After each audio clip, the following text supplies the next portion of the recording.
Hey guys, how you doing today? All right, we're getting applause already. Okay, how's everyone feeling? All right, this is not a comedy. Right, I'm not about to do any stand-up. Y'all would not like it at all. Just want to kind of get us started. My name is Derrick Young. I am one of the owners here at MahoganyBooks for my wife and our kid, Mahogany. We've been in the book business since 2007. And this is something that we take great pride and joy in, is being able to not only sell books, make books accessible and available to people across the country, but specifically here in the DMV area, but to also host events like this. Because this is part of the thing that, for me growing up, that really inspired me and helped to build that feeling of community with people, with readers who loved information, specifically topics that dealt with us, our culture, our heritage, and just to be able to have that chance to be in open conversation, be authentic, be real, and just be unfiltered. So that's what today is. We're going to have fun. I have my co-moderator here with me, Panama, and we do this all the time, okay? We have a book club that we host monthly, and yes, and so we like to have fun. But so again, Derrick Young with MahoganyBooks, my co-host, Panama Jackson here. You guys know him from co-founder of the Very Smart Brothers. I don't know, I think we should be calling him Professor P now, because he's now teaching at Howard University, incredible writer, and what I really appreciate him, outside of being, a great father, great husband, just being, a good brother, he loves books, right? And we have these conversations all the time. And this, again, just wanting to read and get that information and share with other people, that love for knowledge is fantastic. So I'm glad to have him here hosting with me today. Yeah, and I'm excited to be here. So shouts out to, obviously, Derrick and Ramunda, who I love dearly. We have this wonderful book relationship, which leads us to where we are today, which is, I gotta say, this is an honor and a privilege for me. So let me tell y'all something real quick. I remember a time when I used to go in Barnes & Noble, and I'd be looking at is it Barnes & Nobles? SS, or bookstores, I don't know. I don't know if there's an S on the end or not. I'm very black. But this right in line with this book today, right? So I would go in these bookstores, and I noticed more and more I was knowing the people who'd written the books, right? Like, I realized every time I go in there, I know somebody else who's written a book in there, and it made me believe that I could do it myself. I haven't yet, but we're on the way. But what that means is I have an opportunity to be in spaces where my friends are the ones who are doing these amazing things, like my genuine homies. Which brings us to today. The author of this fantastically amazing, hilariously engaging history book, Black AF History, is my colleague, currently at the Griot, the host of the Griot Daily podcast. But if there's a black space, he's been there. If you know black people, he probably knows them. And after reading this book, he probably related to all of them. Somehow, some way, the history of blackness in this country somehow is connected to the Harriot family. So please, put your hands together for author, podcaster, writer, great human being, white peopleologist, black man extraordinaire, Michael Harriot.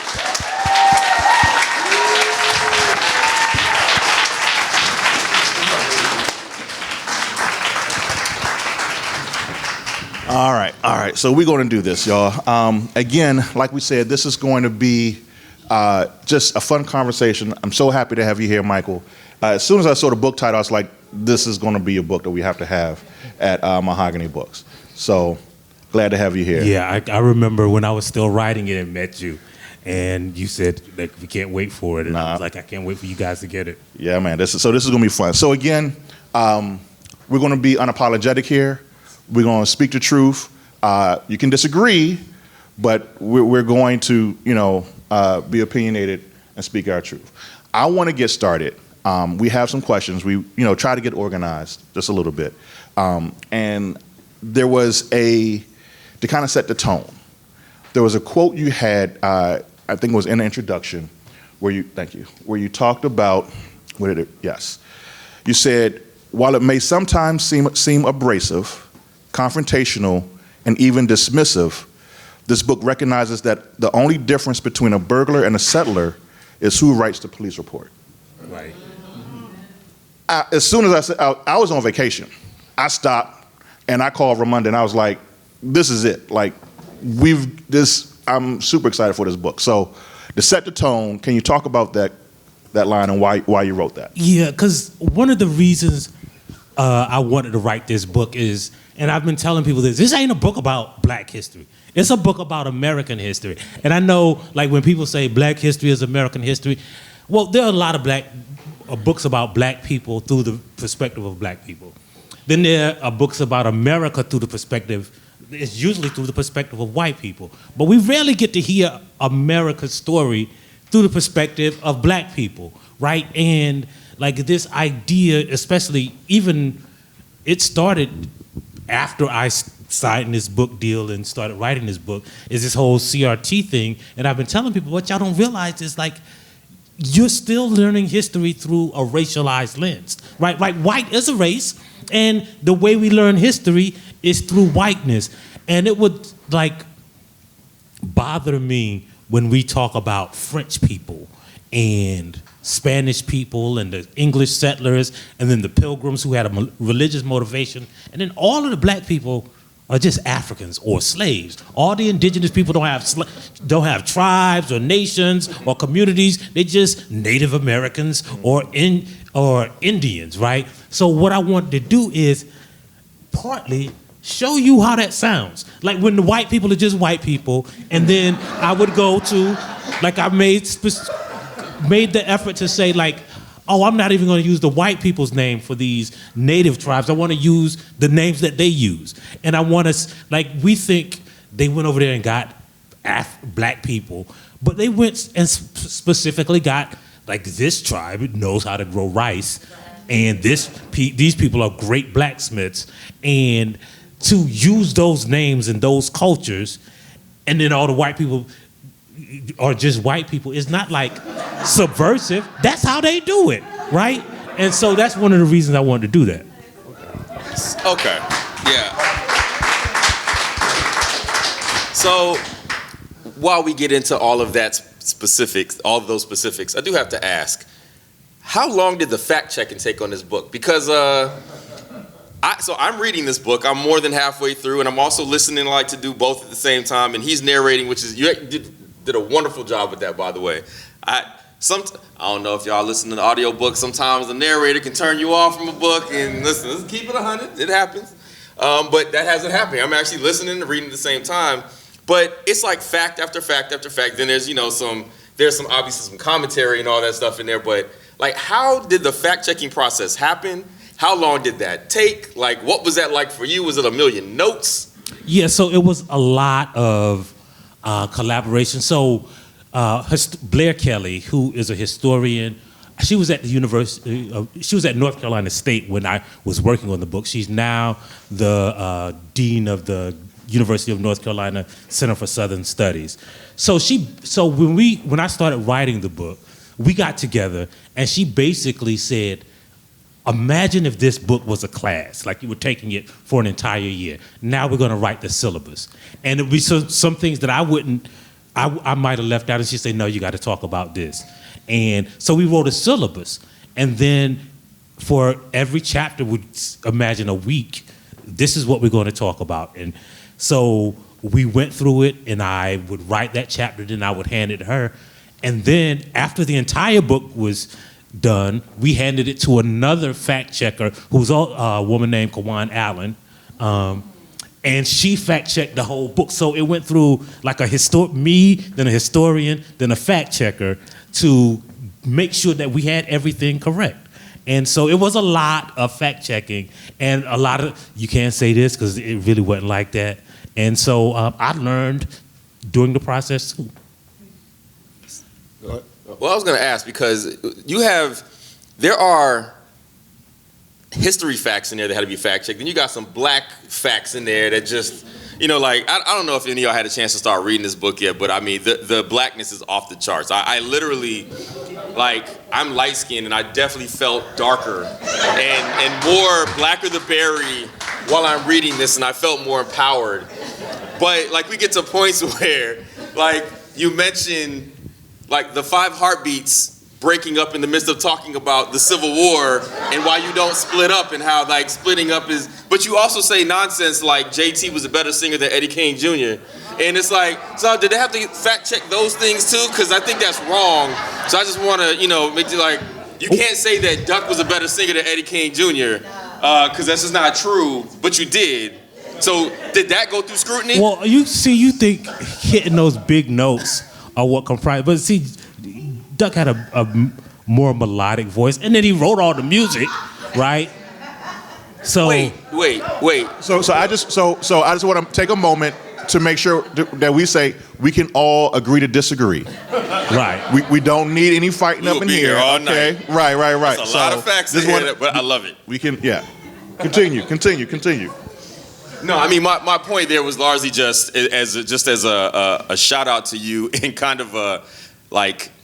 I'm impressed by the amount of like inherent natural blackness, the references and the cues that all of us will innately pick up just by virtue of being black. And some of it's Southern blackness, like, you know, where you from plays a huge part in this. But like when you're writing those things, did you write all like the history part first and then just insert things, or while you're writing this, those are the things that popped into your mind? It's like, you know what? I just need to go ahead and add the fact that, you know, in black church, this is how things go. Like how was your process of adding all the innate super blackness? So it was almost just like how it came out in the book. It wasn't like, okay, this chapter is going to be like I've never done outlines or stuff like that. So I just start writing, knowing what has to be in that chapter, and a lot of it was cut, and then some of the stuff like. You know, there'll be arguments about, like, for instance, who was the better singer, and we'd argue about stuff, but there was no outline. It just came out how it came out, and then there was interesting stuff that, like, I never thought about as a black person. Like the editor once asked me, you know, I was talking in the chapter about religion. She was like, well, how did these people get ordained? And I was like, oh, I never thought about that. Like, when you just when black people say you're a preacher, they preacher, right? Like, I don't know. 100%. This is what it is. Like, I ain't never thought about, like, what, You were asking too many questions. Actually, you know, I was asking this, like, yeah, well, yeah, I forgot somebody got to say in most of those white churches that you got to be ordained. No, that ain't how it works. Like, black people say, this our preacher now, and you ordained. That's hysterical. I want to pick up on this conversation, part of the conversation, because so I love history books. Like history and biography are two of my favorite genres to read. But usually history is not a very approachable genre, right? Like I have books that sit on our shelves in the store that I'm like, yeah, I need to read these books, but not everyone comes into the store is a history reader. So I love the fact that what Panama is touching on is that you're creating an approachable history book to bring people in. You have humor, like was that natural? Was it intentional? Did you kind of come into it just because that's part of your personality? Like, because I found that to be fantastic for people we're trying to get to learn more about their history. So it comes from two things. One is, I think, like, if I have any talent or whatever, it's that I can explain things I'm a good explainer. And the other thing is, really, it's only been a few years ago when I realized, because I was homeschooled, I don't know, like, what are the basic things that people know, right? So I got to start from, I don't know if you know, like when people say Reconstruction, I don't know if people know, like, what that is, like what time period it is, or so, like, I've learned in the past few years, like a lot of the stuff that I assumed people knew, they really don't know. Like the stuff, when I say Thomas Jefferson, well, I mean, not in this book, I don't say this, but when I say Thomas Jefferson is a racist and people are surprised, and I was like, wait, y'all don't read? That's Hamilton's fault, bro. Y'all didn't read what he said? Like, I'm not making this stuff up. He was like, it's in all of his writings, what he said about black people was like, they not as smart. They could never be creative. Like, the only difference between the Greek slaves and the African slaves is like when they freed the Greek slaves, though, they could be among the white people because, they was white, but not true with the African slaves because what if they mixed our race? And so I have to kind of start from the beginning, like, because I don't know what people know. Like, do they know that the Civil War started when the South shot it? I don't know what people know. So I think making it approachable is part of me not knowing how other people know history. So I gotta ask, since you done started down this road, like, I genuinely appreciate the Abraham Lincoln section where you really zero in the fact that Abraham Lincoln really wasn't about the folks. You know what I'm saying? He really, because it's one of those things that we hear and but you like stressed it so much that I'm like, you know what? If you read this, you're going to know. Like, you can't leave this thinking any other way, right? You did a fantastic job with explaining how the U.S. screwed over Haiti, and like you did there's just very well written, very explainable parts about why this country is racist. If this book doesn't get banned, will you be disappointed? I think I do want it banned, like at least a little bit. Like, I don't want them like to come to your store and lock you up, bro. Nah. But if if you are a writer or a kind of like a public-facing truth teller, you don't think you really, like, having talked to a lot of people who kind of do what I do and do what we do, if white people ain't mad, you're not really doing your job. Like, for real. And then, I mean, it's really like, whenever black people are facing the public, every kind of black person in every kind of public-facing job, like, they're going to face some white backlash no matter what they say. And if you don't face any, you kind of have to question if you are saying or being your full self. So, yeah, like I'm going to be kind of disappointed if it's not banned. But at the same time, like, hip hop was banned. Like, you know what I'm saying? All the good stuff we do is banned. Like, you couldn't, James Brown couldn't be on TV at one point, right? So, like, if you're doing it real hard, like, you might get in trouble for it. So one of the, I'm gonna kind of come back because I'm not halfway through. Panama was a fantastic fast reader. Wish I was that way. But you have, like, okay, racist baby. This is I'm not sure if this is a thing, but I would love for you to explain this area, this supplement with this whole conversation. This is why you guys got to read this book, okay? Because again, so you're not just reading and getting history facts, but it is entertaining. So Racist Baby was created, years ago, right? So I had a recurring character. Remember when, like, Reddit first started and they would have explain like I'm 5, right? So I would explain to my explain like I'm 5 was explain like I'm a racist baby.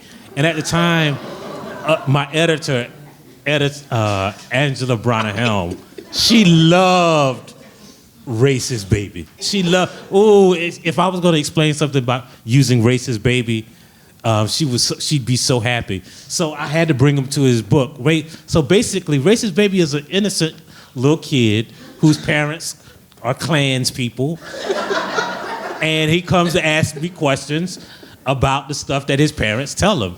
So I love Racist Baby. I love writing it. It's just fun. And it's like one of the, like, a lot of my job is just creating writing prompts.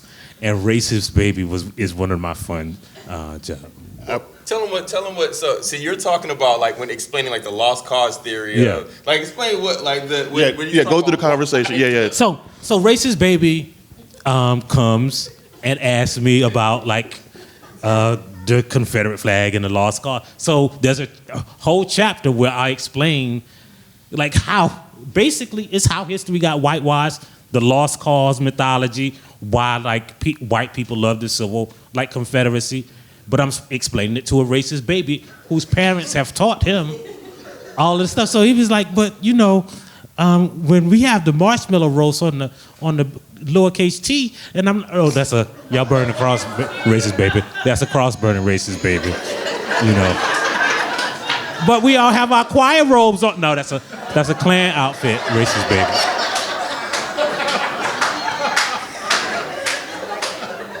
But see that kind of stuff is all throughout this book though.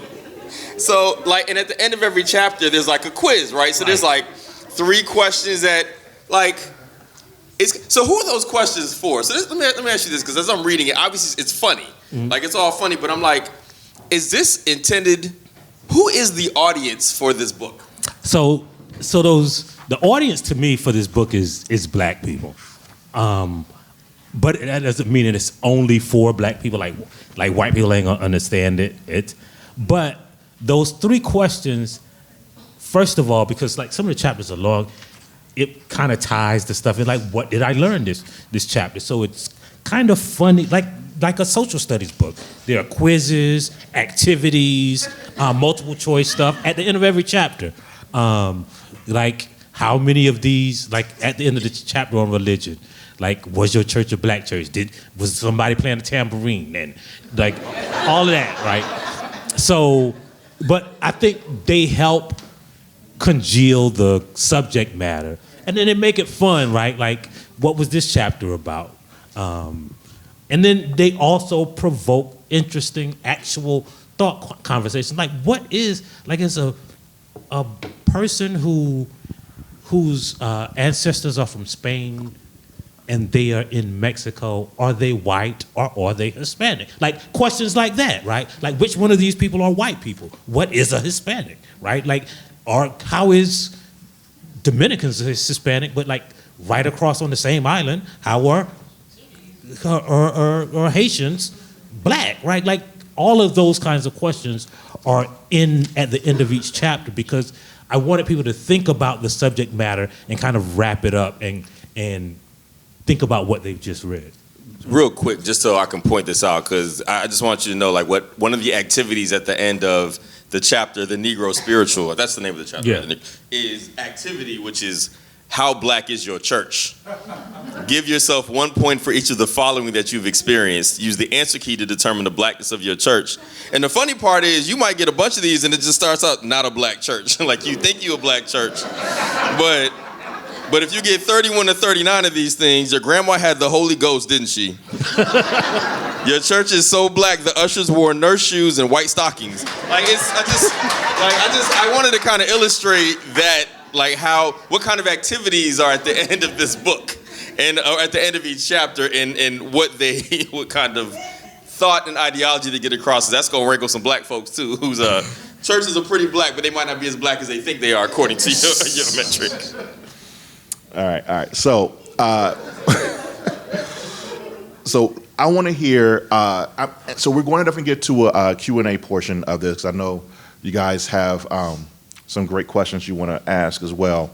But I'm curious. Can you talk about some of your favorite history facts that you kind of uncovered through this process?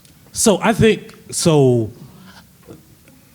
when you read this book, you'll be able to tell the stuff that, like, ooh, he was in his bag here, he loved this part. You know I love Forrest Joe, right? Like, when you read about Forrest Joe, who was a marooned slave who, like, terrorized South Carolina and North Carolina for, like, 3 years, you're gonna realize that I love slave revolts. I love talking about them. I love writing about them. Like, at a point, Blair was like, we can't put them all in here, Mike, right? You got a lot in there, though. It's a lot of revolt. Right. To me, one of the things that illustrates like black people's ingenuity, and you can tell it in the book, I think, is like, I could talk about rice forever, right? Like how black people brought rice, how rice created the Gullah culture, how important rice was to America, how rice stopped us from starving. This country is a country because, in part, of rice. And like, there's a whole chapter how I explain like how you grow it and where they went to get the people from, because those things that Africans did and created, I just love talking about them. And that rice culture, to me, is just the idealized way of how we see. They were engineered. Like when you say they were engineers and doctors, now it sounds kind of funny. But when you realized what they did, I was visiting a plantation once, and it was right after what they call a 100-year flood. And the person on the tour, I was writing an article about plantation tourism, and one of the people on the tour asked, well, how did this plantation survive this flood? This was 2015. And the man said, well, these 300-year-old system of levees and dams that the enslaved people built and engineered, they still work. And so we can be on the nexus of the Stono River and the Atlantic Ocean, and we won't get flooded because of something Africans built 300 years ago, which is amazing to me. To build rice. They did it to grow rice. And to me, you can tell like when I'm really in my bag is the stuff that I love. Talking about that whole chapter on the Negro spiritual, on how I believe that there is something called a black religion that is different from what Christianity, how we think of Christianity. Like, I think there are parts of the book where you can say, oh yeah, he was on his thing right there. We heard you. Yeah. You're right. Yeah, and even speaking directly to that, because I actually got a lot out of that whole discussion of rice, which one of the most interesting facts I got out of that was how the enslavers realized they got it wrong. They needed the women. The women from these regions were the ones who actually knew how to grow the rice. It wasn't the males that they enslaved. They had to go and not had to go. I mean, that sounds terrible, but you know what I mean. But it's like the realization that there was actual cultures and specifics about those cultures on how to create and do those things. Like I learned, even the breakdown of the Geechee Gullah, like I didn't understand how that came to be, but there's an entire explanation, a breakdown of that. Like everything, even the term outlandish, I did not know where that came from, and it's explained in this book, and it's Maryland specific actually, like about Maroons in Maryland, right? The actual term comes from like, is Maroon? What is? Am I Maroon? Yeah. I don't know. Maroons are like really anybody. People call me all kind of things in life, and it really hurt. But for the purposes of this book, so like it was just like fascinating to learn things. Even the explanation of the New York Stock Exchange, right? Like how that came to be, and all of like the how essential slavery was to that. It was done in such you called it approachable, such a edutational way, like the nexus of education and entertainment, that it made the learning interesting, but I'll never forget it, right? Like I learned it in such a way that I'm always gonna remember that, and I will be able to pull out specifics about all of these things because of the way that you explained it. I'm a big fan of this book. I'm not impressed often. If you come to our book club, you know this. Oh God. I am a hater, but I and also he's proud of that fact. When I am impressed, I was talking to Damon, my partner with VSB, about that earlier today. I was like, "Yo, have you started reading this yet?" Because it's been a while since I've been this impressed with how well a book was constructed, formatted, how much the information was provided. Like I don't get impressed by books often. This impressed me. Like when people do things I know I cannot do, I am impressed. This is an impressive, like it's an impressive telling of history. It's an impressive telling of your family story, because I don't want that to get lost. Like this starts out family, about his family and how you got here. Like the Harriot family is all up and through this book, y'all. Like it's all his grandma, his mother, they're all up and through this book. So the fact that you could go like specific with your family, go wide, tell stories about history, weave your family back into it, be wrong about the 5 heartbeats, and then bring it all back home in all these tellings, and there's footnotes and everything. Like, kudos, brother. Like, I like genuinely, not just because you my homie, like this is an amazing, amazing work of art and nonfiction at the exact same time. Thank you. Hey, you know what was one of the most nerve-wracking parts was, so all of those stories about my family, they had to fact check those. So they had to call up my aunts and be like, yeah, did that think about the chicken chasing the kid? You definitely got stuff in there about your uncles and all this stuff that's quite entertaining, but I'm like, is this real? They fact checked them. Wow. And so that probably tomorrow, so my family was getting fact checked, but they hadn't read. So she would call them and ask them, so about this chicken. And it was like, wait, what? And so I did actually a video that I'm gonna put up probably tomorrow, that where I got all my aunts and uncles on video, and they're gonna start. I'm gonna say, well, you know, this story is in the. It says, you know, the story is in the book, and they start telling the story, and you realize, oh, this is the chicken story, oh. And they'll bring it up unprompted, like, hey, you remember when, Mama used to pray over the pea? And I was like, yeah, that's in the book. And so all of these stories are in the book from my family, but they were fact-checked. So what do you, I know what I take from this book and what I'll be explaining to people when they come into the store and I'm saying, hey, I'm gonna hand sell this book. This is why you need to read it. But I'm very curious, when you wrote this book for Black folk, what were you hoping that they took away from it?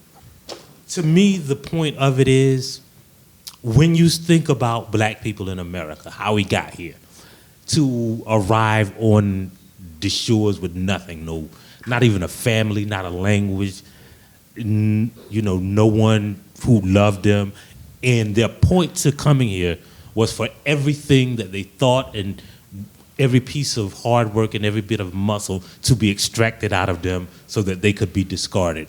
And to think that in a very short period of time, right, basically the blink of an eye, if you look at the long arc of history, to think about what Black people have built, when everything, like every imaginable thing that a person can conceive of to stop a person, or a group of people or people, have been enacted against us. To imagine that how the institutions and the families and the neighborhoods and the homes and the culture and the art that we've built is a remarkable thing, right? Like, it is probably the greatest story in the history of this planet. What Black people in America have managed to build, despite there is nothing that anyone could conceive of to do to a human being that haven't been done to Black people in mass, in bulk. And to think about what we have built, a whole world, is amazing to me. And I think that is what I want people to think about with this book. So, 'cause like when I tell the tragic parts of Black history, in that is triumph. Like, the part about not just surviving it, but being able to laugh and to know, like, oh, this ain't shit. It's really ineffective trying to stop us. And I think that is the point that I want people to know about this.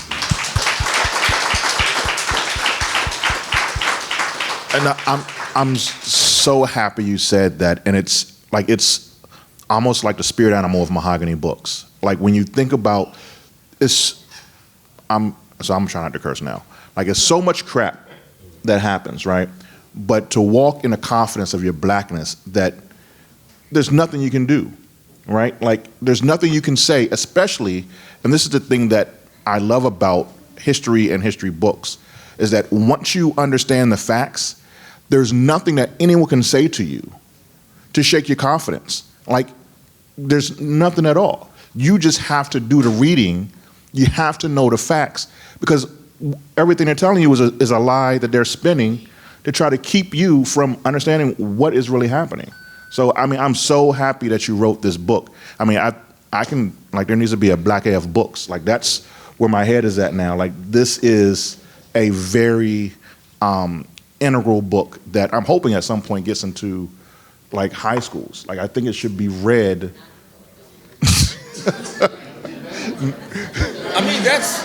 I mean, truth be told, though, when you mentioned earlier on about like putting together a syllabus for all this, like I could envision it at that point. Like when you said that, it's like it unlocked something, because it almost reads as if you're lecturing to a class but as a black person lecturing to a class. 'Cause I do this now, right? Like when I'm talking to students, like I throw all kinds of stuff into the things that I'm trying to explain that they don't know what I'm talking about at all. I realize I'm old, but my reference points are all way too old for them apparently. But all the stuff that you reference are things that I know. So when I'm listening to it, because I'm listening and reading, I'm like, I could see this being how you explain it to a group of people.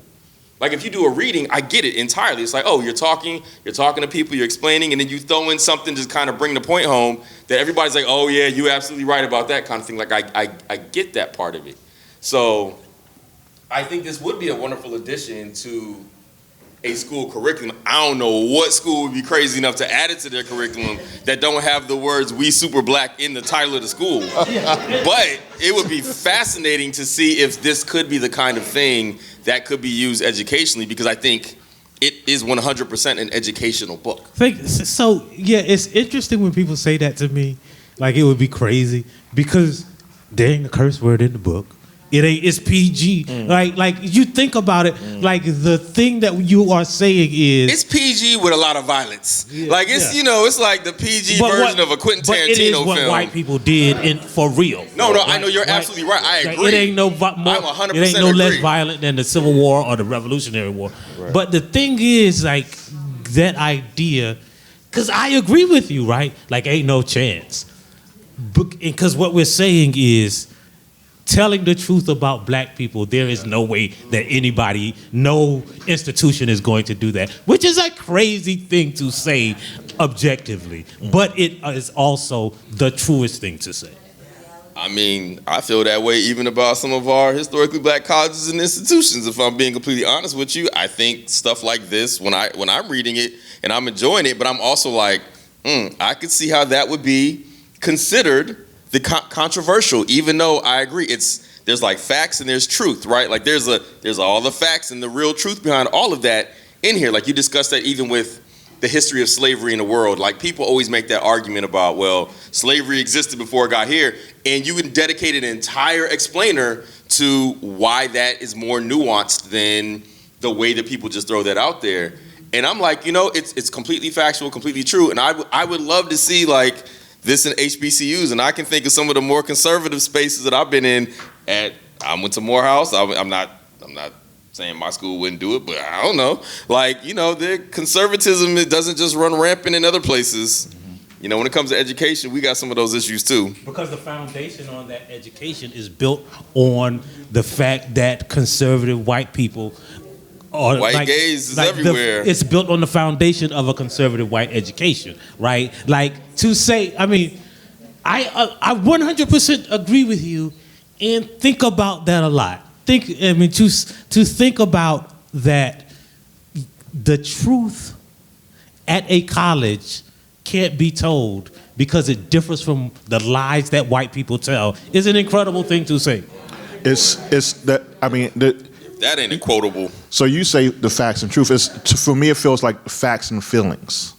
Like the issue is people's feelings and their feelings being caught up in America is the greatest country in the world, manifest destiny, all of these ideas that make people feel good and proud of themselves. But the truth, the facts are, to establish this country, there was a lot of inhumane acts committed against a wide variety of people so that a small number of people could be uber rich and have the privilege that they enjoy today. And one of the things I like you might not specifically recognize, but throughout the book, I keep asking the question, what is America? Because you can't say America is racist. I don't know what America is. Is it the people, right? Or the boundaries of the land, or just the map? Like from the first page to the last, I keep asking, what the hell y'all talking about is America? I don't know what it is. And part of this book is, and I explain at the beginning, at the end, is like my search for that. I don't know what people mean when they say you don't love America. I don't know what you mean, right? What are you talking about, this thing called America, right? I know, it's a thing on the map in the country and all that, but what is it? Is it the Constitution? Is it the laws? Is it the people, right? Or the boundaries? And that is one of the questions we ask. So one of the things, a lot of people are surprised, I don't really say this person was racist a lot in the book. And I just say, hey, this is what this person did. These are what people did. And because I don't know, instead of giving you a value judgment, you can read it for yourself, right? And so that's one of the questions that I asked in the book, what is this thing called America? Okay, so we're going to move to the Q&A. We can do this all day. So, yeah, evidently, I'm hoping we can one day. Maybe we'll get you back to the book club and we can kick it there. But we're going to move to the Q&A portion of our event. If you have a question, please raise your hand. My beautiful wife will be walking around. She will be holding on to the microphone as you ask your question so that Brother Michael can then answer for you guys. All right. Hi. Congratulations. I've been following you. I use your Abaco thing for my class. Oh, thank you. For my world history class. My question, if you did do this in a school, are your references something kids would get? Because you said college kids wouldn't get it. I'm 50. My students don't get a lot of things I say. So would they get the 5 heartbeats and these other things? Because I ask them and they're like, I don't know what that is, Miss Simpson. So would you be willing to do something for students with references they would get? That's my question. Yeah, I would be willing to do that. But then I think, all references in books are sometimes you got to look them up, right? Sometimes you'll read a book and they'll haphazardly mention, I don't know, this is the greatest, the most famous example is the plate that goes under a tea. What's that called? Right? And nobody knows what that means. The when you have a teacup and then the little plate that goes up, a tea saucer, right? Right. So a lot of references are dependent on time, income, socioeconomic status, and so some of them they're gonna have to look up. That might be my gift to the world for a new generation of kids to find the 5 heartbeats, right? Because it's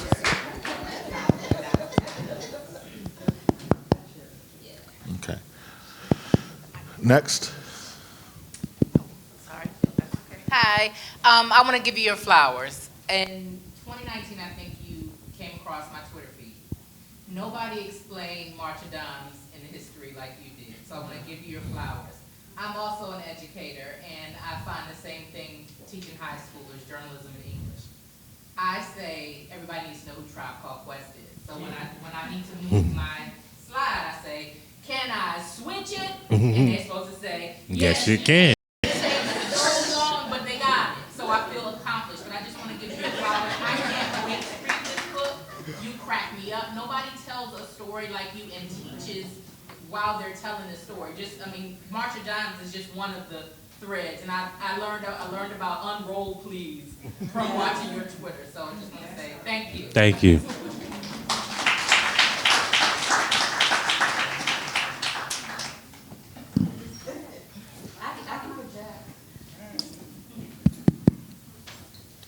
Before you project, can we give it up for the Poet Laureate of Prince George's County is here, please? Yep.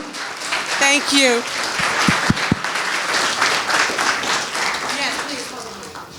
So I want to say thank you so much for representing for homeschooling families. I am a homeschooling mother.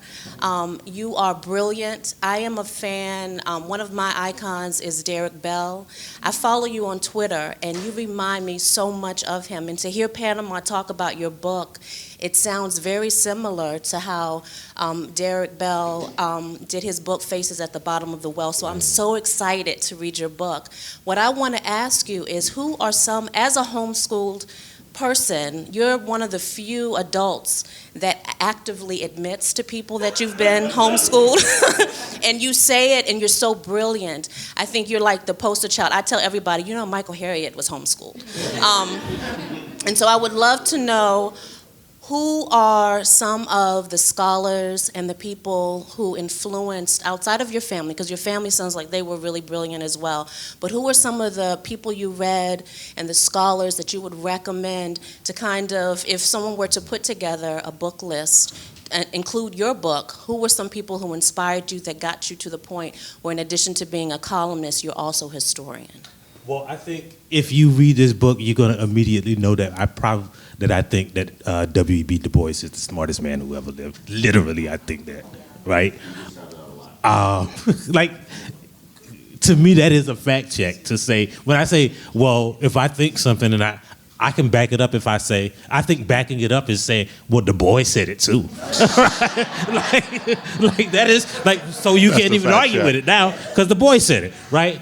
So him, and then, so one of the things that, of course, Lerone Bennett Jr., and one of the things that my homeschooling did was, like, there wasn't like a separation between English and history and science, and like it was just learning stuff, right? So you learn how to read by reading history books, and you learn how to, like, so a lot of the people that I credit are like I was a huge Mark Twain fan, and Mark Twain really told white people about themselves like a long time ago, right? Like he was talking about, he was making it funny, but he was talking about white people being racist. Paul Beatty I'm a big fan. Chester Himes. Anybody in the Harlem Renaissance, like, you know, when people say, what era do you want to go back? Like the Harlem Renaissance, I don't want to go back.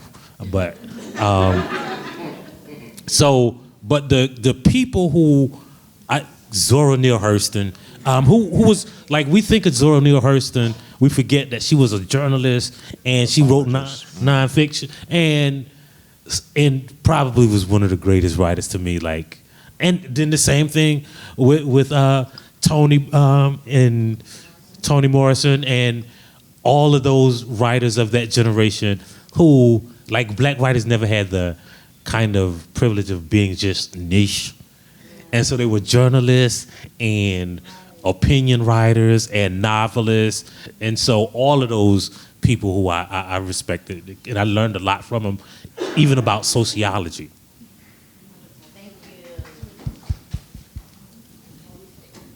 you. Okay, everybody's giving you your flowers. I also have to just give you your flowers. Really, you have taught so many people. But I'm curious how you think about the engagement and the leveraging of your social media presence, since you're a master of threads.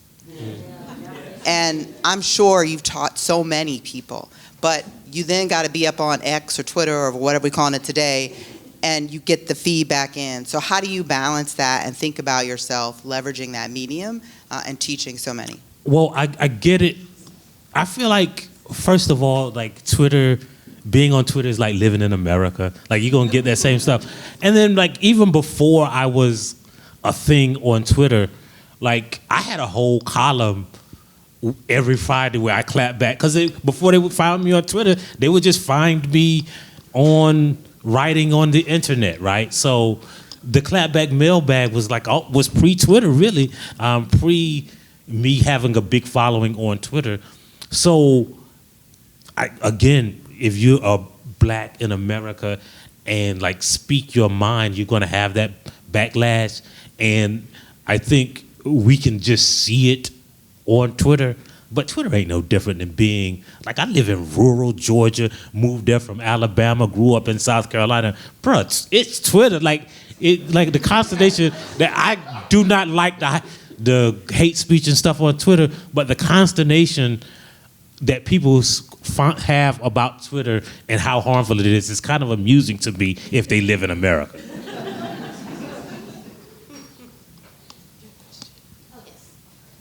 Hi. Again, flowers, great job putting things out and putting them in order. My question to you, as far as the culture that we are in today, and the whitewashing of history and the removing of history from our curriculums, and I'm going to say not all black people have been decolonized, right? So when we put things out there, we get the pushback from people that look like us. So as a community, then what are some of your things that you think that we can do? I know you were homeschooled. People are sending their kids to public school, and not everyone, because they're trying to live every day, so they're not in tune to, historical facts. So what do you think that we can do as a community to make sure that this generation that's coming up do not fall into the, the same, what's the word, quagmire that we fell into because we were all propagandized, right? Because we all learned the history or the non-history. So can we do that so that the next generation coming up are more astute to, what's going on? I want to say buy every young person a copy of this book. But I think also, we also, I realized that a lot of the people, why a lot of black people believe in that mythology, right? Because it's, it seems true, right? And so many people believe it. And then the other thing, and I talk about this a lot, even when you juxtapose, Du Bois versus Booker T. Washington, everybody be trying to survive, right? And as black people, we all trying to survive and get to where we think we want to be or where we need to be, and how people get to those places and deal with that is because, the truth is sometimes they just kill you for just resisting, right? And so how people deal with that is so complex.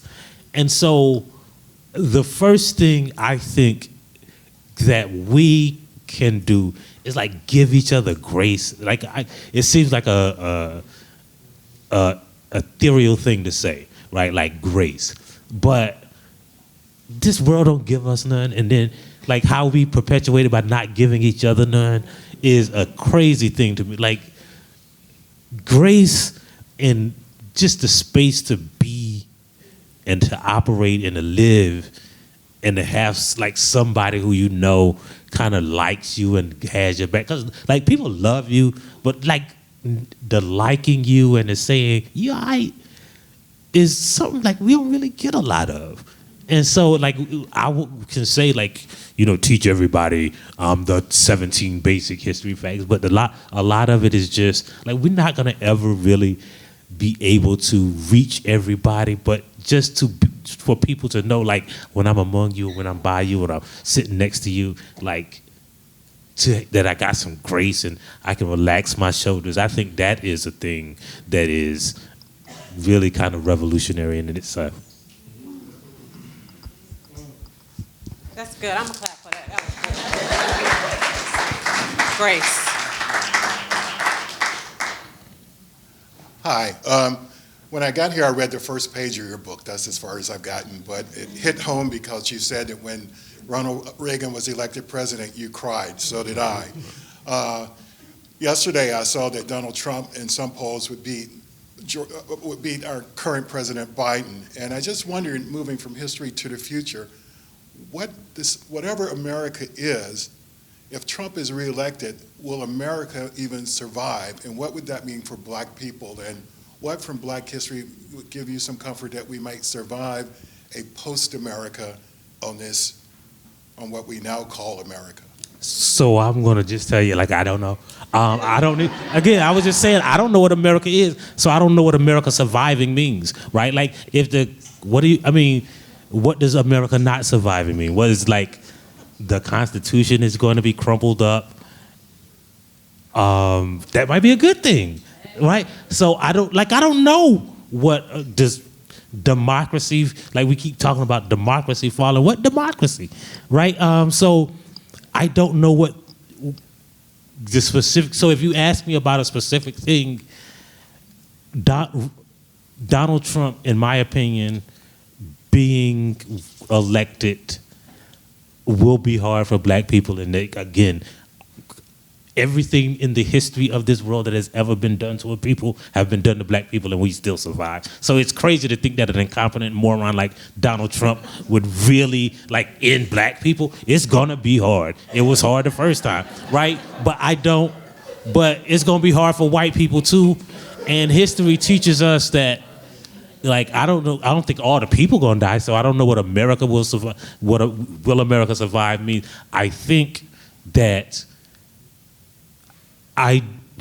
the first term of Donald Trump did not teach white people the lesson that they needed to learn. And I don't know if a second term will teach them that, but we'll see. Because I mean, they're gonna do it. They're gonna try. So I think we should be prepared for that. But we'll be all right. Like, it's gonna be hard, but it's not like the black people gonna die. I don't know. We'll do 2 more questions. Is that okay? Sure. Hey, oh, sorry. Hey, Mike. It's great to see you, and I love that you are just as real in person as you are on Twitter and everywhere else we see you. So, controversial figure throughout history. Just would love to get your take on it. Jesse Jackson. What are your thoughts? So,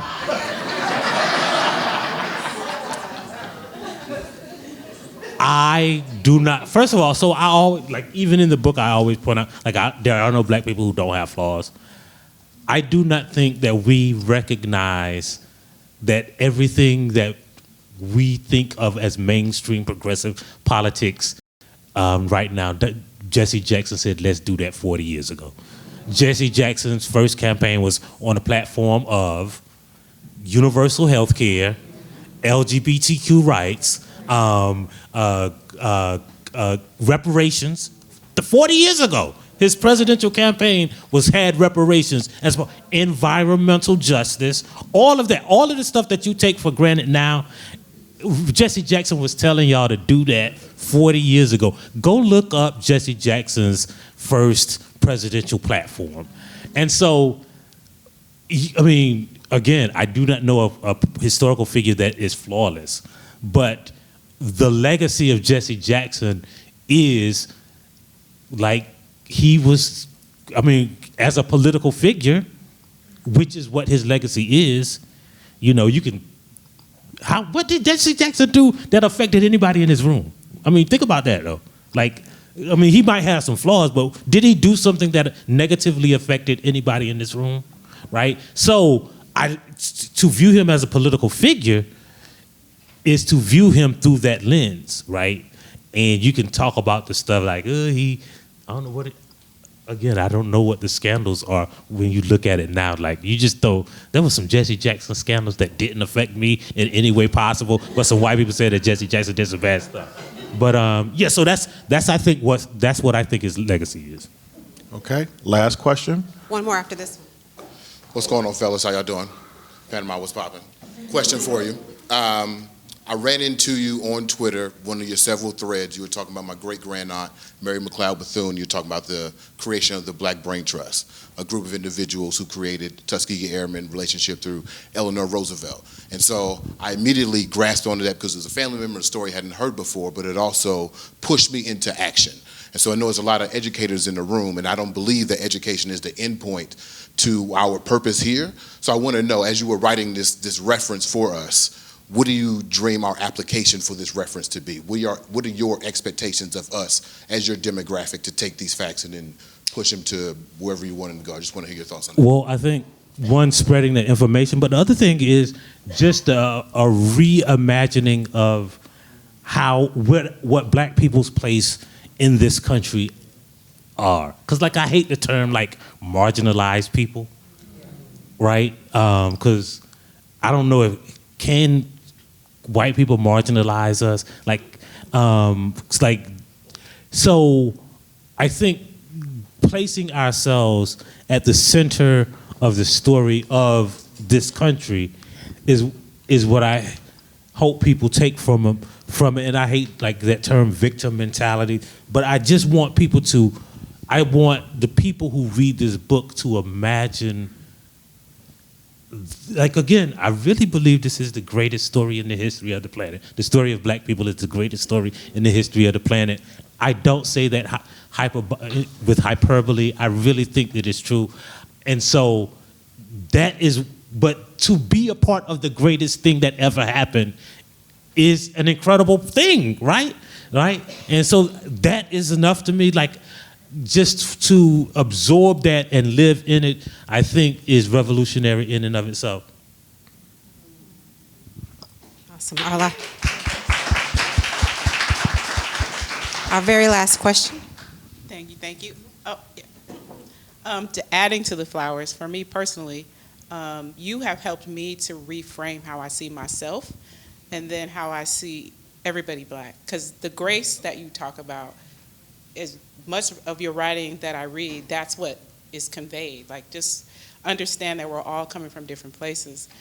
I sense your passion for this book. I can't wait to read it. So my question is this volume 1? Is there more? Are you going to be at volume 2, 3? Is there going to be?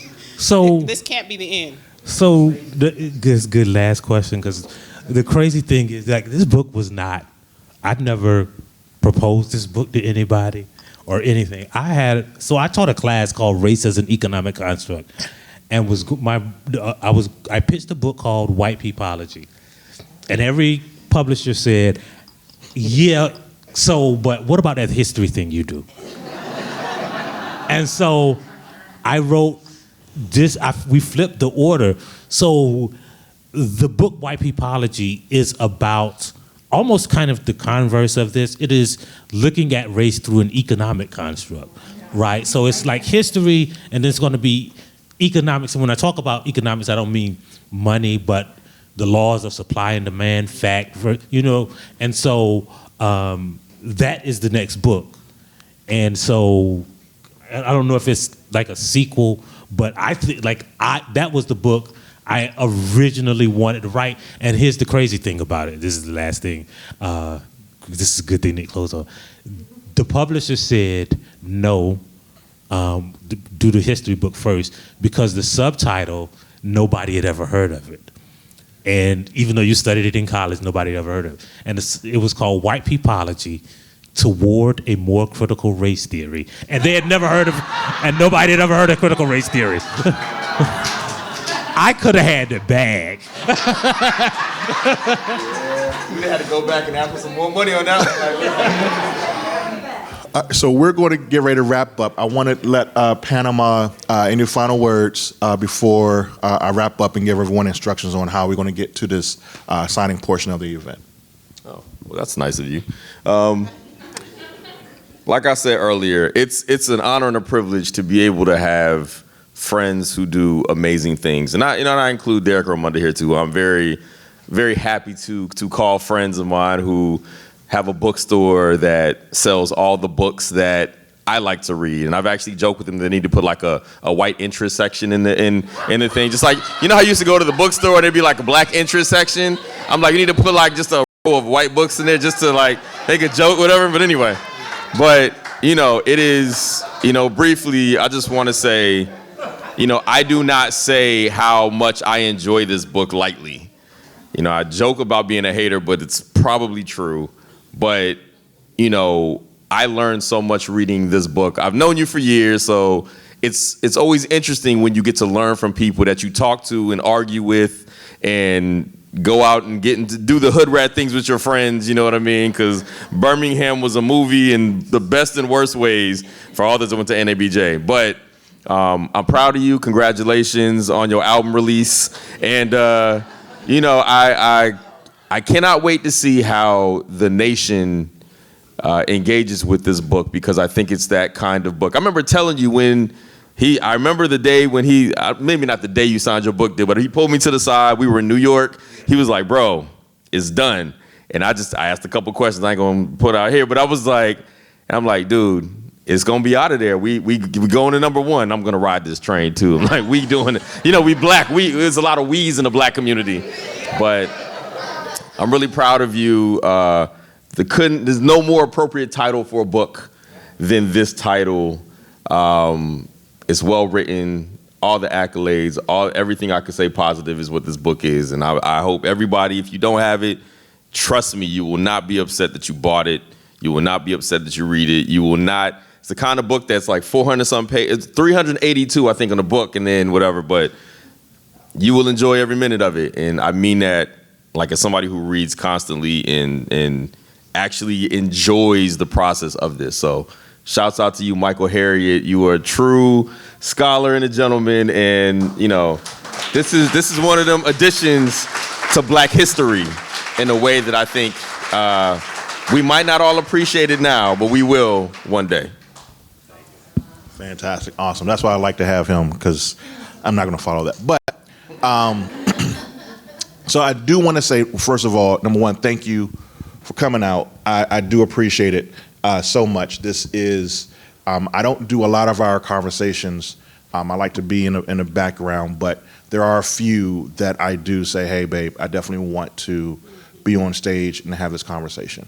And this is definitely one of them, because this was definitely speaking to me. Again, this is like part of my just like personal mission statement, to be able to walk in, to be able to read, learn about myself and walk in confidence, and to allow no one, nothing they say to ever come against that. And part of that is having a true understanding of your history, your heritage, and your culture. And this book, I'm just believe wholeheartedly that this is one of those tools that for yourself, for your kids, for your friends, you need to gift this book. It needs to be in everyone's library, because this is how you, I'm gonna get revolution. This is how you start a revolution. This is how you maintain a revolution. And this is how you ensure that no matter what people are doing on the outside, we're good on the inside because we're secure, right? So I'm really excited to have you here to talk about this book. I'm thankful for you guys to come out. I appreciate it so much. I hope you all have fun. We're going to get to the signing portion of this event, and I think what I'm going to do is pass it over to my wife to make sure we give proper instructions the way that she wants it done. How about that?